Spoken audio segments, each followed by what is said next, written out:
It's the IdahoSports.com 2023 State Volleyball Tournament Preview Special. Brandon Baney with Lynnsie, Togiai-Ah, Fook here as we are ready to break down the Class 4A State Tournament, Lynnsie. This is the classification that's near and dear to your heart. This is the classification you played in as a high school player at Century.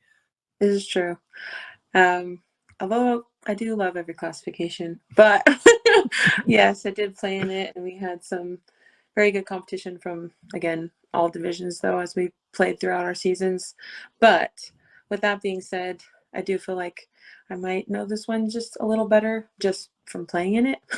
But you know the since then, so that's true. I was going to say, you know the history, but so much has changed. So let's get a look at this bracket here. The number 1 overall seed. I think this is surprising to some people, and I'm sure you'll talk about it. Bonneville is the number 1 overall seed. They'll play Valley View, the number 8 seed. Right above them in the 4 versus 5. What a first round matchup. Pocatello, the 4, Skyline, the 5. Then on the bottom half of the bracket, and by the way, this tournament's being played at Post Falls High School in North Idaho. The number 2 seed is Lakeland. They'll play number 7 Canyon Ridge. And then the 2-time defending champs, 1 in the 5A level, 1 at the 4A level, Skyview, they're the 3 seed. They will play Twin Falls, the number 6 seed. All right, Lynnsie, when you look at this bracket, what's the first thing that jumps out to you?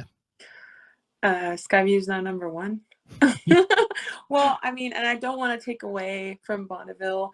I feel like they've battled their battles. They've prepared well. They've always been a good program. They were a good program when I was in high school too. And that's not to take away from that. I just think that it's interesting the way that it's set up compared to who they've actually played. Because if you look at Skyview's schedule, I mean, they literally played the top team in the nation this year. And yeah, they might have lost, but they competed well. And then they played other top 25 teams. So it's hard to kind of comprehend how that all plays out. But I do think that Skyview and Bonneville are going to be in the championship. That's kind of leading ahead, but I do see that. Yes. So I think what happened there, because a lot of people have been asking, like, how did this happen? How did Skyview get the number 3 seed? So I think what happened, Lynnsie, is when it comes to seeding the teams for state, only regular season matches are counted, not regular season tournaments. So all those, so like when Skyview went to the Durango Fall Classic in Las Vegas and played all those really good teams, unfortunately, none of that data actually counts. And so I think we could agree that Bonneville's conference was a lot stronger this year than Skyview's. And I think that's why Bonneville's number 1. Okay. And I mean, that's again, a good point, but I guess in those tournaments overall, I think will favor in Skyview's favor. But with that being said, again, they've both been preparing as well as they can, playing a lot of matches, because I know that Bonneville went down to Utah too and played some really good competition there. So, I mean, I think both teams have prepared well. Yes, I think really it seems like Skyview and Bonneville are on a collision course. But let's talk about the number 2 seed, Lakeland. I think people were also surprised. Boy, Lakeland's number 2. I think it's because, Lynnsie, they had to play Post Falls and Coeur d'Alene and all these really good 5A teams throughout the season that kind of boosted its strength of schedule. It's true. And they just had a few losses here and there too, not a lot. And they, looking at like their schedule, like you said, I think that they also kind of went under the radar, just because they kind of just played teams from their area. But I mean, it's not going to hurt them. They played good competition from the 5A, but yes, definitely. So to me, the most intriguing first round matchup is definitely that 4 versus 5, Pocatello and Skyline. These teams know each other so well. They played not only at tournaments, but they actually played regular season scheduled matches against each other. Yes, they do. And they always have.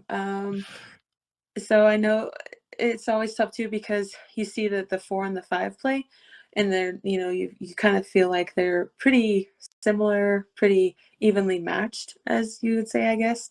But also I think for most of it, I mean, a lot of those teams are pretty evenly matched, in my opinion. They have a lot of similar things going on, a lot of similar schemes.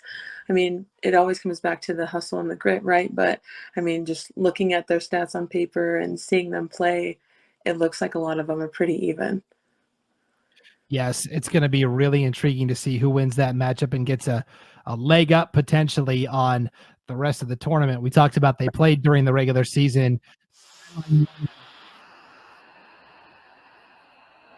Got revenge in the later matchup, so they split during the regular season, which is as even as it possibly can be. So that's really going to be interesting. Let's talk about the bottom half of the bracket where and again, I'll put it up on the screen so we can look at it here. You've got Lakeland and Canyon Ridge, and then Skyview and Twin Falls. So we talked about coming into the season when we did our preview that boy, Twin Falls and Canyon Ridge are really good, and they're going to challenge each other all year. And they did end up finishing 1 and 2 at districts. They took different paths. Where Canyon Ridge had kind of an interesting situation where every senior quit the team midway through the year except for a couple, like 1 or 2 hung around. So they, in the middle of the season, Lynnsie, this was pretty crazy. They had to basically call up the JV players, and I'll tell you what, they stepped right in and kind of kept the winning tradition going. I've been pretty impressed with how Canyon Ridge has been able to rally. Right. I've been impressed too. I heard a little bit about their situation, and it's tough. It's tough to be a coach. It's tough to be administration. Tough to be a player in situations that you don't feel comfortable in. All of it is just a hard situation, and I guess that's all you can really say. But to see them persevere and push through that and come together when they needed to, that was impressive.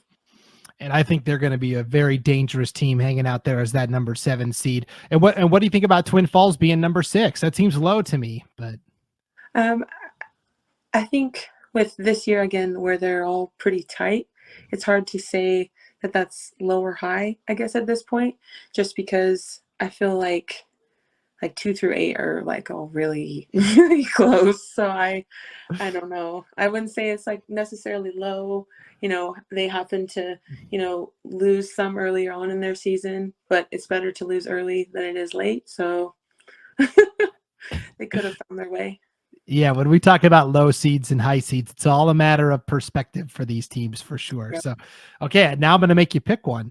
Okay, somebody outside of the we'll for this one we'll modify it. Usually when we pick our dark horse, we say outside of the top 3 seeds, but because Skyview is kind of so dominant at the front here, give me one of these teams that you think could go on a dark horse run in this tournament. Okay. So, this is tough. Very tough. I think, well, okay. So I'm going to go back to that 4 and 5 seed match. I think whoever wins that could have a good run there. But it's hard. We'll have to see who's gonna show up that day, and who's gonna make less mistakes. I think they both have great players on them, and again, they have seniors leading them, both teams, and where they're familiar with how each other play. That always, it gets tough. Even if you have beaten them before, you can't go in there with that mindset. So I think one of them. I like it. And let's give a shout out to last year when we did our state tournament preview. We talked about how Blackfoot hadn't been to state in a really long time and they broke through and ended the drought. How about Pocatello? It's like been 30 years since Pocatello's been at state volleyball. Yeah. Yeah. So before I was born, I looked into that before when I wrote about them, and I was like, oh, wow. But I mean, my former coach, Pauline Theros, yeah, she went there and she was a part of that program while they were still going to state. So it's been a really long time, and Pokey's really changed their program, and, they used to hardly win any games. So to go from that, to finally getting that state berth, that's impressive in itself. And, those girls, though, they're hungry for more. So. Yes, and we love seeing new teams get to state and start new traditions. Yes. Like Valley View, they come in as the number 8 seed. Lynnsie, they took 6th out of 7 teams in their district this year. They got the number 6 seed into districts, and they went on this kind of Cinderella run, and here they are at state. So good luck to Valley View as well, the number 8 seed, the ultimate underdog. Yes, but they made it. So Yes, and that's such a great accomplishment. So, okay, let's take a look at our 4A players to watch here, Lynnsie. We picked one from each team. Kaylee Kofe from Bonneville, Maddie Bland, the great 6-footer for Canyon Ridge, Right. Lila Kiefer from Lakeland. She's a great passer of the ball. Addie Evans from Pocatello. What a great career she's had. Audrey Atwood from Skyline. She crossed the 1,000 kill mark for her career earlier this year, and I believe she is Skyline's all-time leader in kills. Bellamy Buse from Skyview, Sierra Bourne from Twin Falls, and Jasmine Lupo from Valley View. Who are you most excited to see compete at state, Lynnsie? Ooh, there's a lot of good names on there. But I'm gonna have to go with Addie Evans. I've coached Addie Evans for 4 years now. So I'm rooting for her no matter what. But I know, her skill set that she can bring. I just want her to go out there and compete with that mindset of, this is state, we're finally here, but that's not good enough. You got to keep going. But I also really like Kaylee Kobe from Bonneville. Been watching her since she's that little freshman, really grew her skill set, going on to Utah State next year. Oh, this one's tough. There's a lot of good players on there. Yeah, this is going to be a good bracket of individuals for sure. I'm most excited to see Lila Kiefer from Lakeland. I think she's a really good player and has kind of flown under the radar because Lakeland's way up north. Nobody's really paying attention. I think this could be a big opportunity for Lila Kiefer of Lakeland to break through on the state stage and get people to notice her name. So that's going to be really fun and exciting. Okay, back to the bracket. I never really said my dark horse team. I really like Twin Falls at the number 6. Yeah, they've got to play Skyview right away, which stinks, but I could easily see Twin Falls coming back through the other side of the bracket. They were the last team not named Skyview to win the 4A state championship. They did that 2 years ago. So good luck to the Bruins and whoever it is in the top 3. It's going to be different this year because Columbia, who took second last year, and Century, who took third, both didn't make it. So this is going to be new blood at the 4A state tournament. Lynnsie, what is your championship prediction? I think I said it, but I think it's going to be Bonneville and Skyview.